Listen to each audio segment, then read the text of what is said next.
एक खबर जो दो दिन से चल रही है, उमर अब्दुल्ला एक्चुअली चर्चा में चल रहे हैं, कम आते हैं नेशनल न्यूज़ में। उमर अब्दुल्ला ने सबसे पहले तो उन्होंने ये सनसनी पैदा की है कह के कि बीजेपी के लोग, और नाम नहीं बताया लेकिन बाकी पूरा वो बता दिया, वो कैरेक्टर सुप्रीम कोर्ट का लॉयर है, बड़ा नेता है, मेरे विधायक को, जम्मू के विधायक को 20 से 30 करोड़ रुपए का ऑफर दिया और कहा कि राज्य का दर्जा भी दे देंगे कश्मीर को, तुमको मंत्री भी बना देंगे, इधर आ जाओ। वो गया नहीं, उसने मुझे ये बात बता दी। अब वहां तख्ता पलट करने के लिए, सत्ता बदलने के लिए बीजेपी को 17 विधायक चाहिए। 17 विधायक कहां से तोड़ेंगे? वहां कोई निर्दलीय नहीं है, एक आदमी निर्दलीय है, बाकी आम आदमी पार्टी है, सीपीएम है, कांग्रेस पार्टी है, पीडीपी है और उमर अब्दुल्ला। इनमें से कौन सा बीजेपी का साथ दे देगा? तो 17 विधायक तोड़ सकती है बीजेपी, नहीं तोड़ेगी तो एक को 30 करोड़ में खरीद करके क्या पालेगी?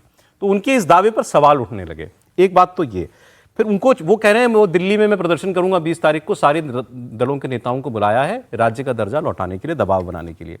इस पर जो कांग्रेस का बयान आया, मैं एक्चुअली आज खबर कांग्रेस के बयान की आपसे डिस्कस करना चाह रहा हूं। फिर अगेन पवन खेड़ा जी से पूछा गया तो उन्होंने कहा, सवाल हुआ जी पवन कि वो कह रहे हैं कि सारे नेता हमारा साथ दें इस मांग में।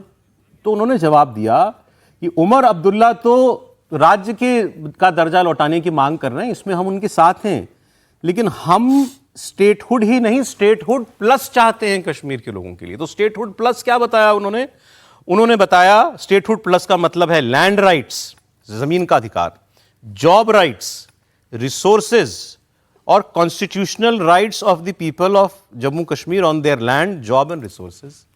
मतलब एक लाइन में पहले एक वाक्य में 370 कह देते थे, उन्होंने उसको 4 लाइन में बता दिया। इन सर यही कह रहे हैं ना वो मोटा मोटा कि भी जो 370 की तरफ स्थिति थी उस वक्त, वैसा ही हम चाहते हैं उनके लिए अलग से। सुनिए। Omar Abdullah's demand for statehood is valid, but it's not enough. The Congress party believes and has always believed in statehood plus. When we say statehood plus, we mean land rights, job rights, resources, constitutional rights of the people on land, jobs and resources. That's what Jammu Kashmir needs now. Statehood enough is not enough. Statehood plus is what we need to talk about and demand. Statehood plus राज्य का दर्जा भी काफी नहीं है कश्मीर के लिए, उससे ज्यादा बताया उन्होंने, land rights, job rights, resources पर राइट, सब कुछ। क्या है इसका मतलब? नहीं देखिए, एक तो ये कि ये जिस तरफ लेके जा रहे हैं कि स्टेटहुड पर भी सोचना पड़ जाएगा केंद्र सरकार को। सीमावर्ती राज्य है, अलगाववाद से, आतंकवाद से बुरी तरह से जूझ कर निकला है।